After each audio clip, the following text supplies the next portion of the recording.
India and Maldives relations are being tested currently amid the change of the government in Mali. Mohammad Moizu, who has become the president of Maldives, has chosen to visit China as his first foreign visit. Before being elected as the president, he had gone to Turkey. And afterwards, the bilateral relations have gone into a tailspin, sort of a thing, with a lot of social media slugfest happening right now. Joining me is a very distinguished guest with us. She is Sabat Ahmed from Mali, Maldives, and she was the deputy minister in the previous government in Maldives. And she was within the Ministry of Foreign Affairs, and she looked after the Department of Communication. Welcome to the show, Sabat. How are you doing? Very good. How are you? I'm fine.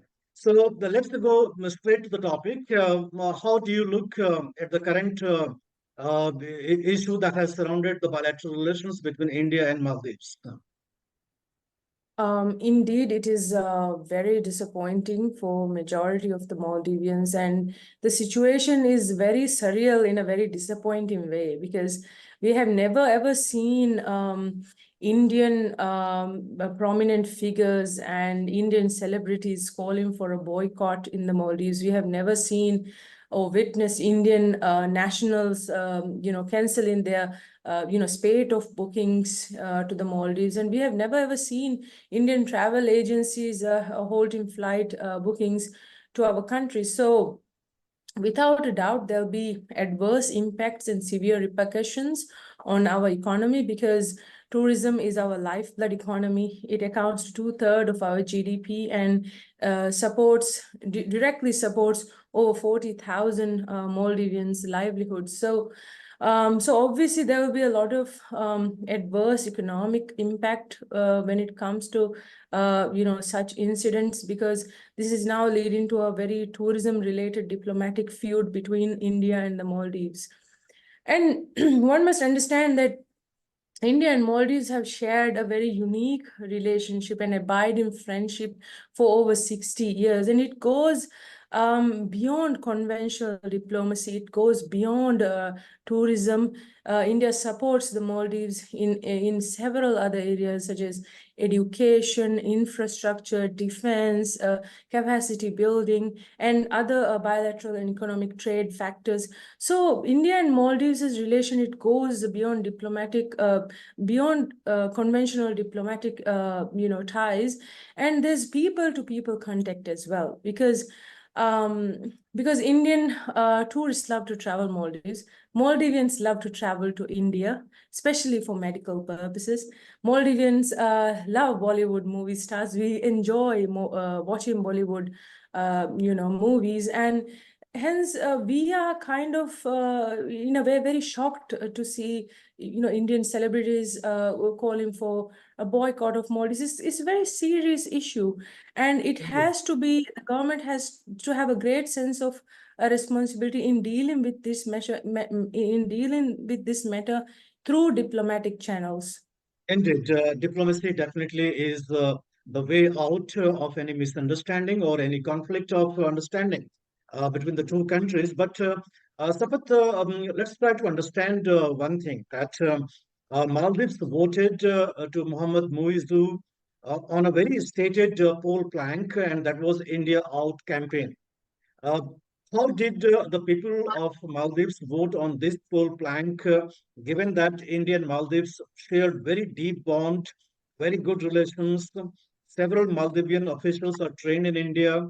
India has a small island nation development cooperation happening with Maldives. A lot of people-to-people contact, as you have said, is taking place. That is, despite that, how did India Out campaign get traction with the people? Well, the current government came into power by running a series of broad themes. And one of the key themes was the India Out plank, which was not just run during the presidential election. It was years leading up to the presidential elections. And the sort of momentum it picked up during the presidential elections. And there were other factors as there were other themes and other broad themes that were used surrounding with this.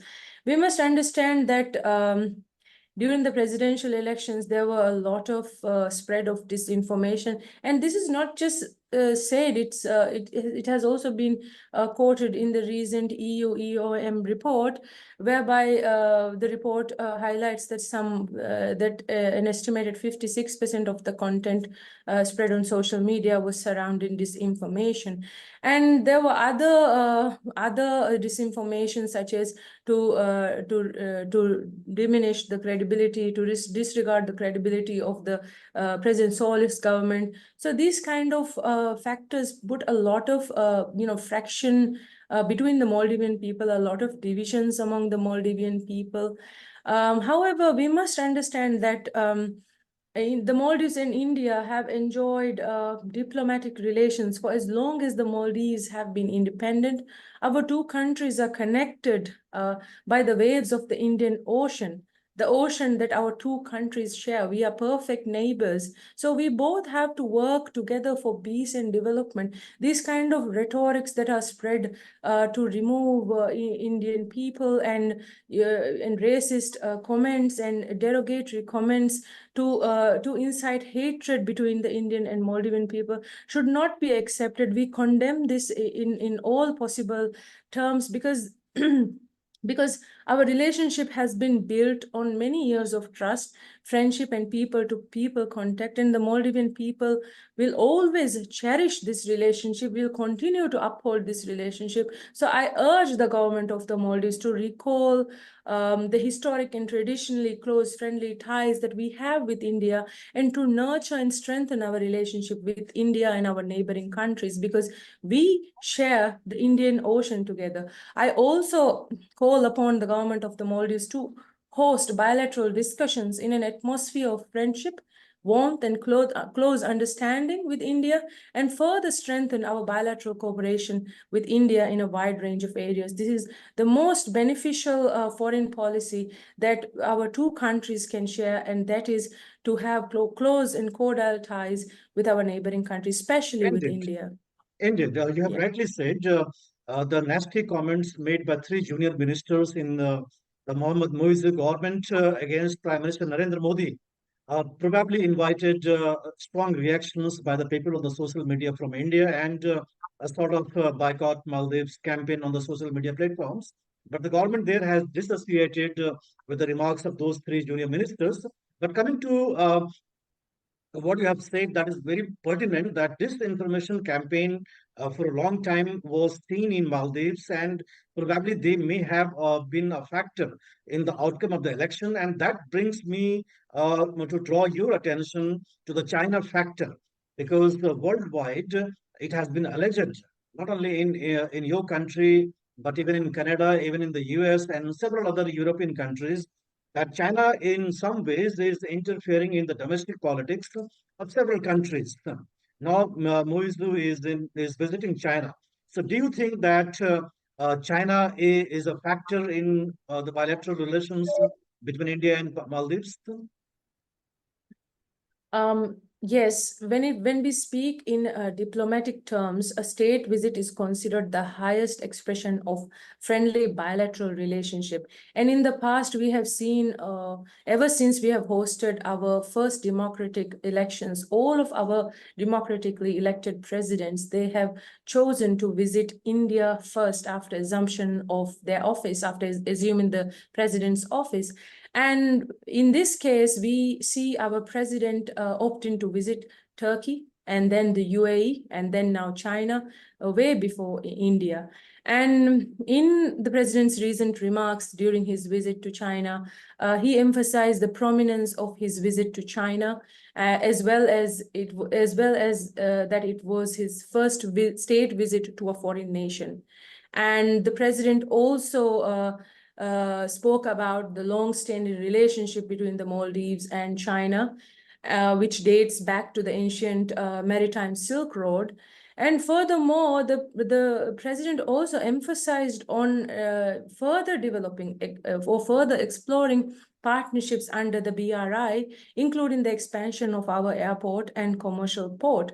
So all of these engagements clearly indicate that the Maldives is moving closer to a pro-China foreign policy. However, even after the president got elected, the president asserted that his foreign policy will remain very neutral and that he will formulate a pro-Maldives foreign policy. And the facets and the core principles of the pro-Maldives foreign policy is not well understood because the core principles have not been disclosed. What are the tenets in this policy? What are the core principles in this policy? What are the stances that we will take to further strengthen our relationships with our neighboring countries? So it's not very well understood.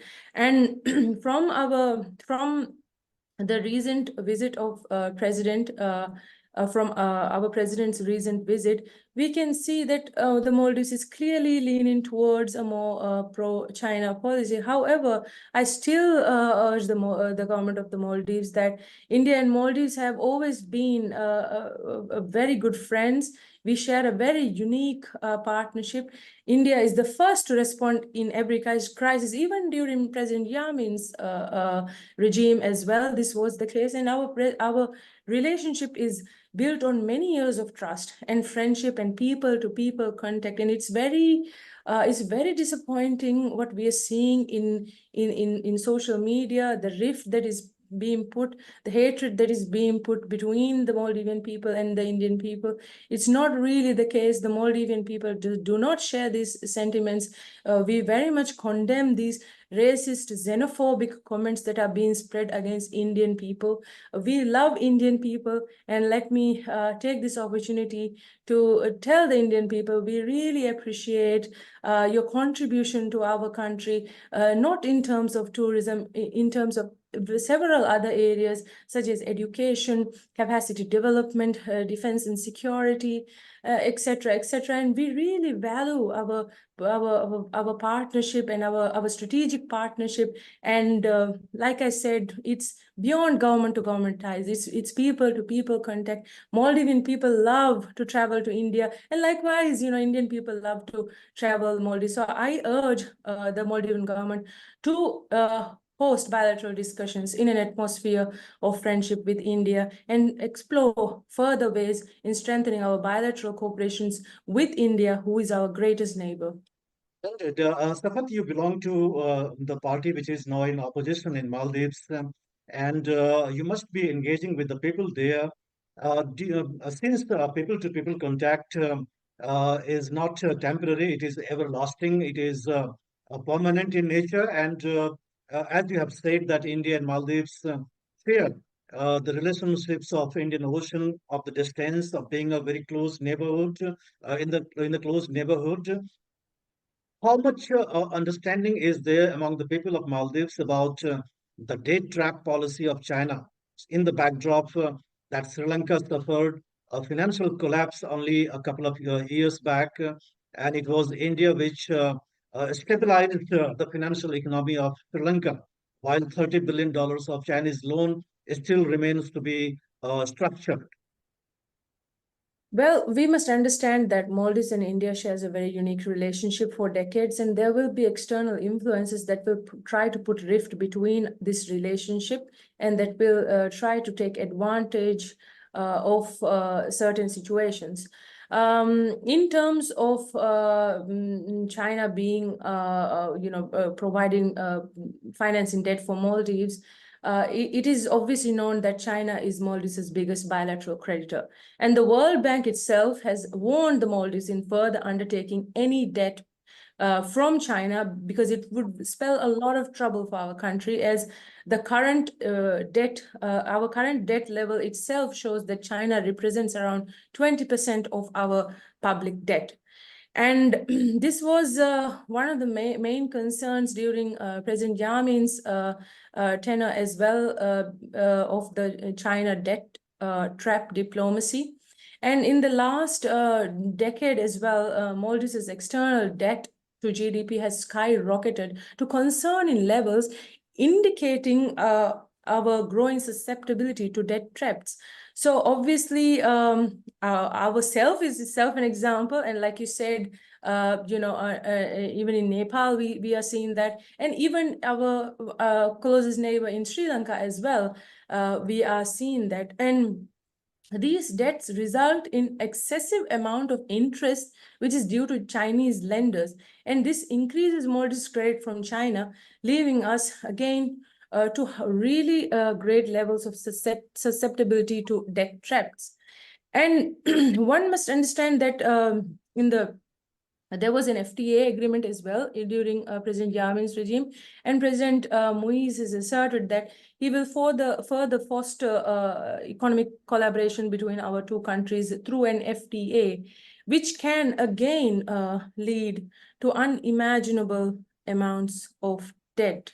And the infamous debt trap diplomacy can cause Maldives to succumb again to China, and it will open doors for Chinese penetration in the Indian Ocean and also in the Maldivian economy. So I call upon the Maldivian government to thoroughly investigate the clauses of the FTA, analyze the FTA in depth, the possible implications for our region, for our country, and of course for the Indian region. Indeed, Indian tourists have been flying in big number in recent years. They have been going in big numbers to Sri Lanka, to Nepal, to several other countries, and they would definitely be keep visiting Maldives as well, because India and Maldives relations are age old, and one government will definitely be not affecting the bilateral relations. On this note, Sapat, we end up our discussion, and we will be connecting again in future on some other topic. Thank you so much for joining us. Thank you very much. Thank you.